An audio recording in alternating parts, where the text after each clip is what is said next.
Today, I want to discuss the preliminary assessment of rare earth element potential of Canadian organic rich shales. First of all, I would like to thank Chris Lawley and Genevieve Marcus for invitation for presenting this talk in a Critical Minerals Mapping Initiative.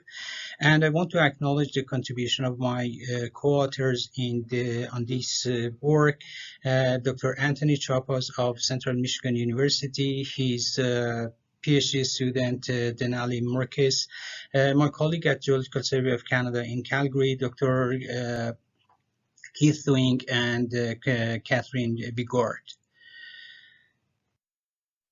As you know, rare earth elements include 15 lanthanides from lanthanum to the lanthanum to lutetium with atomic numbers between 57 to 75 and accompanied by chemically similar yttrium.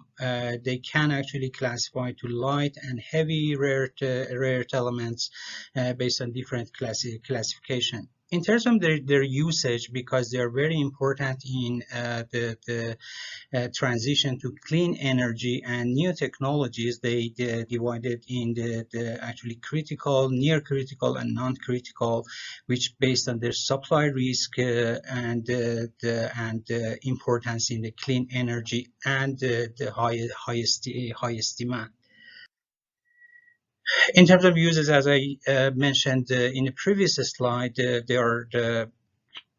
they have very the high demand for the supply of the rare earth elements because of their importance in every aspect of or the new life. 62% are used in catalyst, in metallurgy, in glass and polishing, in new energy for wind turbines, electronic devices, the defense and other technologies. And as you know, the major production of the rare earth elements come from China, and then US, Australia, Myanmar, and the other countries. And in terms of resources, the primary resources of rare earth element, the majority of them are actually located in China, Vietnam, India, Brazil, and Russia, and the rest of the resources laid in the other countries. Because of that, always the demand, the high demand of those rare earth elements face a risk of supply chain problem. In terms of Canadian rare earth element project, most of the Canadian rare earth project are in the preliminary stages and mostly from primary resources like magmatic resources, magmatic rock resources, and igneous rock resources. Here show the situation of the map based on their stage of activity, either active or suspended, and different stages from processing to exploration. The project in Alberta that focusing on the potential of rare earth element in black shales, so far followed up by DNI metals that they signed the LOI for the development of these resources, but it seems at the current situation based on NRCan REE fact, it's on hold or suspended.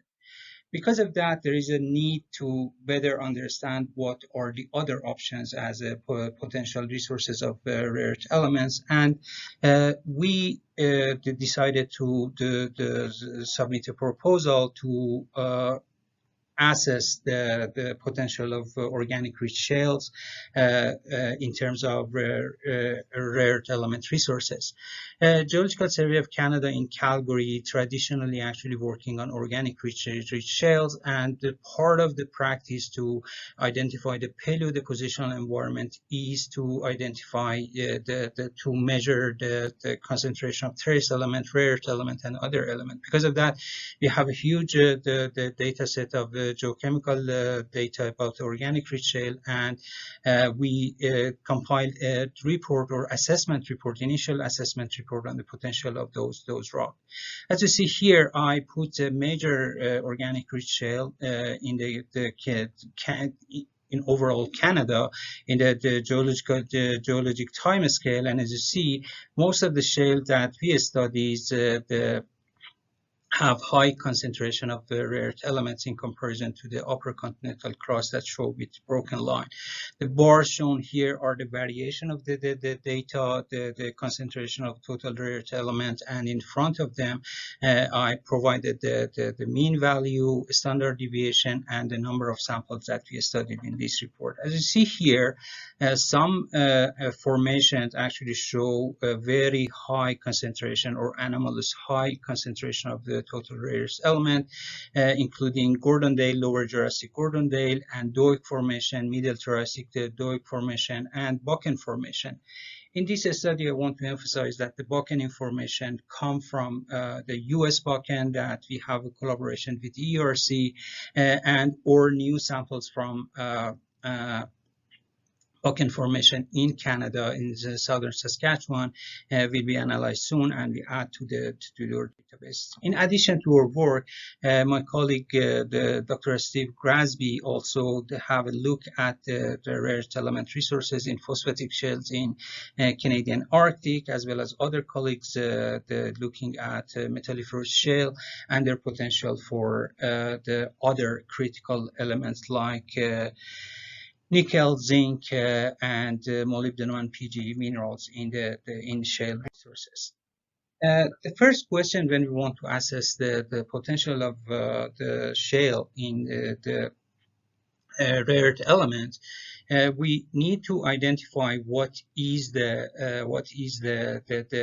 resources, how rich are they in those resources. Because of that, there was nothing in shale about shale actually developed. We go to the coal resources, and because a lot of studies have done on coal, the rare earth element in coal in China and the US, and we find these the criteria is very useful. The outlook coefficient technically actually calculate the ratio of the critical rare earth element based on the graph that I showed previously over the excessive the rare earth element, and provide the ratio that higher the ratio is, the better actually resources, and it's plotted against the percentage of the critical REEs in total REY, better actually to say, because we added yttrium here to that one. And based on that, we can actually identify two different, the two rocks that I previously showed have anomalous, the total RE content have a very actually good, promising and highly promising situation in terms of rare earth element, the rare earth element potential. As you see here, outlook coefficient with show the ratio of critical elements over the total concentration versus the percentage of the critical elements over the total REY, show a very actually promising content. We did the same thing for the other formation as well. As you see here, Utica shale is promising, and most of the shale that we studied in this study shows a promising to highly promising prospect for RE exploration at the first stage. But at this point, it is important to find out how we can actually extract those elements from that one. If we want to actually have the closer look to those the shales that show anomalous content of the rare earth element, we actually plotted the profile of the total rare earth element versus other element to show what's the relationship. As you know, already actually shown by Paul Emsbo, phosphatic shale have high concentration of rare earth element, which is the case here as well. For example, for Gordondale, the Gordondale memory, as you see, whenever we have high concentration of rare earth elements, there is the big spike in the phosphorus concentration. In terms of organic matter, we plotted against organic matter high concentration of the rare earth elements. There is no strong the correlation, but in some areas we see actually some the correlation between the high concentration of rare earth element and high TOC content. As you see here, it's very clear this is the case over there. But the biggest or strongest correlation is between phosphorus and the rare earth element. This is the case also for the Doig formation, middle Triassic Doig formation, as you see here. Exactly the phosphate concentration mimic the concentration of the total rare earth element, but there is no the strong correlation between TOC and the trace element. There is the standard pattern or the unique pattern of the phosphatic shale, the rare earth element normalized the pattern, which is a hat shape. When you actually normalize your values, your rare earth element values with the PAS, you can see exactly those intervals that have high concentration of phosphate and rare earth element show the hat the shape, which means that the high concentration of the or enrichment of the medium rare earth elements in those settings.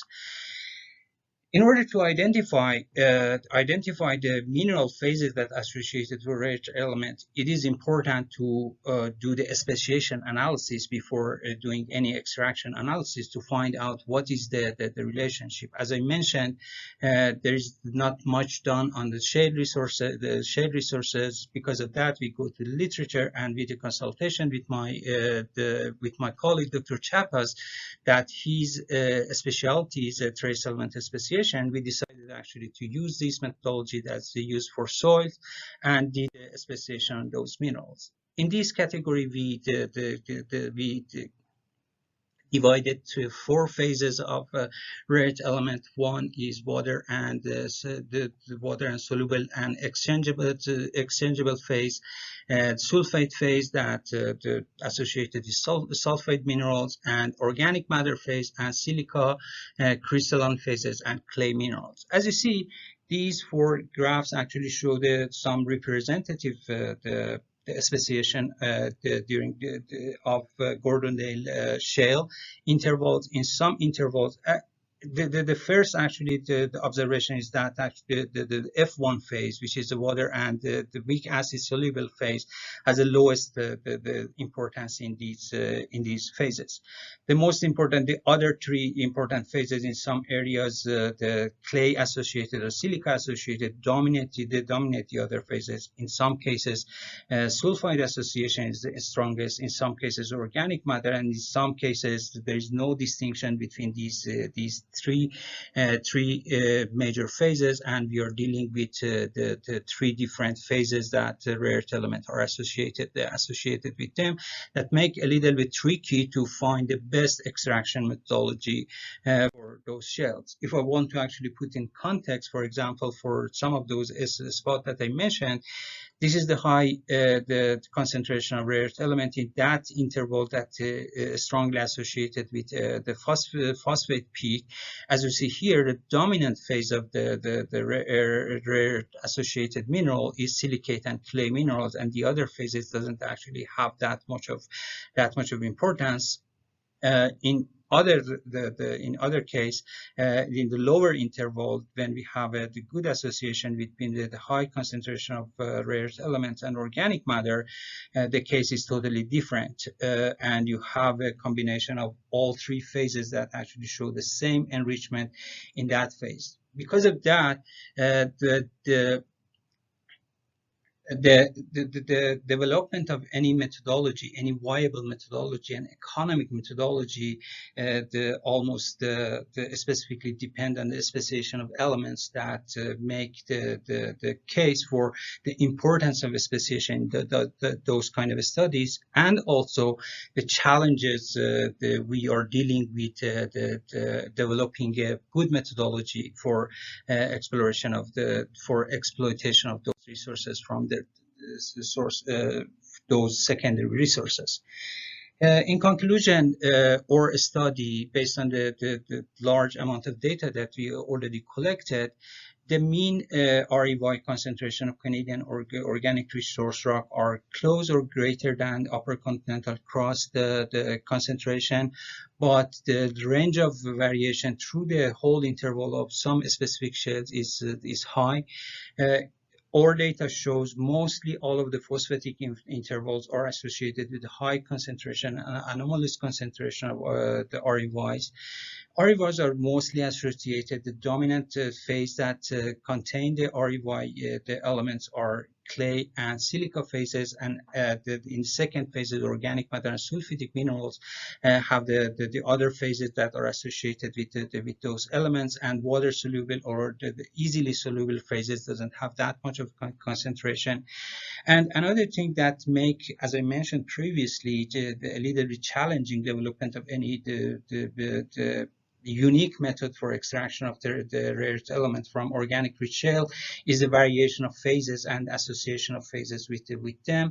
And finally, our initial result that suggests that organic rich black shale can be considered as viable alternative source for critical rare earth element. However, for every meaningful study for development of any economical and environmental procedure for extraction of those elements, speciation of elements are very important, and we need to do those methodologies specific to shales and develop best methodologies to identify those resources.